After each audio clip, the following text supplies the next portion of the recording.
Bienvenue sur le pouvoir de l'information. Aujourd'hui, nous allons plonger au cœur du pouvoir d'un chef d'État qui défie les logiques classiques en Afrique, le capitaine Ibrahim Traoré, président de la transition au Burkina Faso. Comment ce jeune officier a-t-il pu déjouer plusieurs tentatives de coup d'État en moins de 2 ans, tout en consolidant son autorité dans un pays en proie au chaos sécuritaire? Voici l'analyse complète. Origine d'une ascension fulgurante. Parcours militaire. Ibrahim Traoré est un officier de l'armée burkinabé, originaire de Bondokui, dans l'ouest du pays. Il sort diplômé de l'université de Ouagadougou en 2006 en géologie, avant d'intégrer l'armée. Formé comme commandant d'unité d'artillerie, il est aguerri sur le terrain dans la lutte contre le terrorisme dans le nord et l'est du Burkina Faso, zones les plus instables. En 2022, il est capitaine, commandant au sein du régiment d'artillerie de Kaya. Coup d'État du 30 septembre 2022.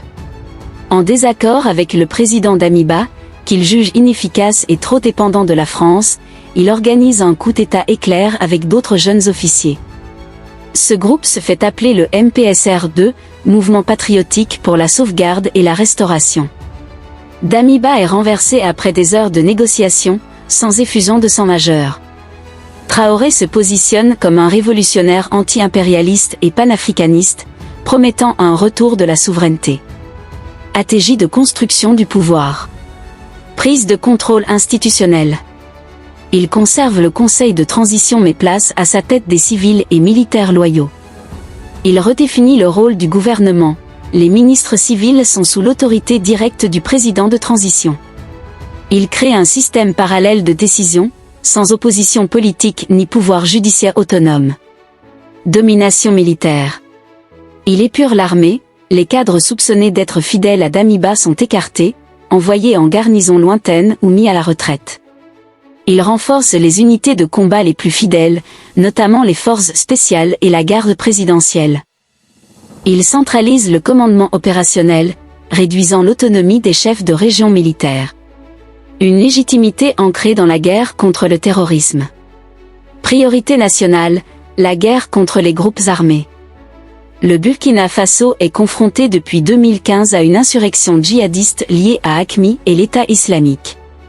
Dès son arrivée, Traoré lance l'opération « Coup dans le goût » visant à reprendre le contrôle des zones sous emprise djihadiste. Mobilisation des VDP, volontaires pour la défense de la patrie. En novembre 2022, plus de 90 000 personnes se présentent comme volontaires pour défendre la patrie. 50 000 seront retenus, formés et armés. Les VDP deviennent une véritable milice populaire loyale au régime, encadrée par l'armée. Tentative de coup d'État et leur échec. Septembre 2023, une tentative déjouée. Le 26 septembre 2023, le gouvernement annonce avoir neutralisé un complot visant à déstabiliser les institutions de la transition. Plusieurs officiers sont arrêtés, accusés de vouloir renverser Traoré. Le président affirme que des mains extérieures sont impliquées, en référence probable à la France ou à des réseaux politiques anciens. Micro, nous savons d'où vient le vent, mais nous sommes prêts. Nous ne trahirons jamais notre peuple. Ibrahim Traoré. Comment il a anticipé? Grâce à un réseau de renseignement élargi, utilisant à la fois les services secrets militaires et les VDP comme informateurs. En instaurant un climat de méfiance contrôlé au sein des casernes, la loyauté des soldats est régulièrement testée. Surveillance électronique accrue, appels et mouvements des officiers traqués. Autre tentative silencieuse.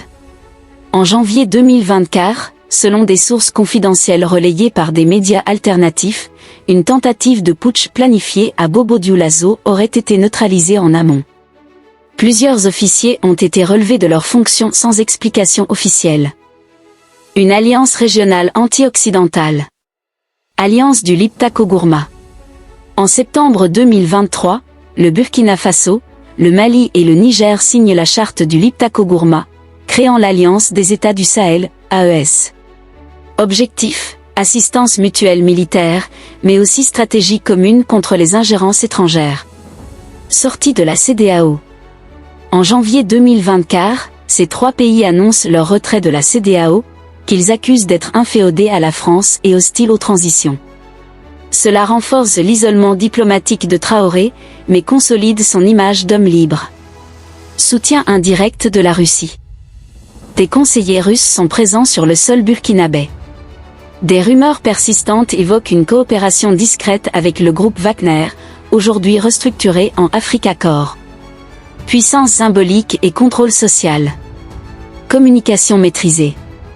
Ibrahim Traoré parle peu, mais ses discours sont forts, souvent comparés à ceux de Thomas Sankara. Il utilise les réseaux sociaux et les médias nationaux pour diffuser une vision révolutionnaire du pouvoir. Répression douce mais réelle. Arrestation discrète d'opposants ou d'activistes jugés trop critiques. Contrôle étroit des ONG étrangères et des journalistes internationaux. Plusieurs médias suspendus ou interdits, notamment RFI, France 24 et Jeune Afrique. Conclusion, un pouvoir à la fois fragile et redoutable. Ibrahim Traoré incarne une nouvelle figure du pouvoir africain, jeune, militaire, révolutionnaire, anti-occidental. Il est parvenu à briser les logiques classiques de coup d'État, grâce à une combinaison de contrôle militaire absolu, soutien populaire fort, surveillance renforcée, narratif idéologique puissant.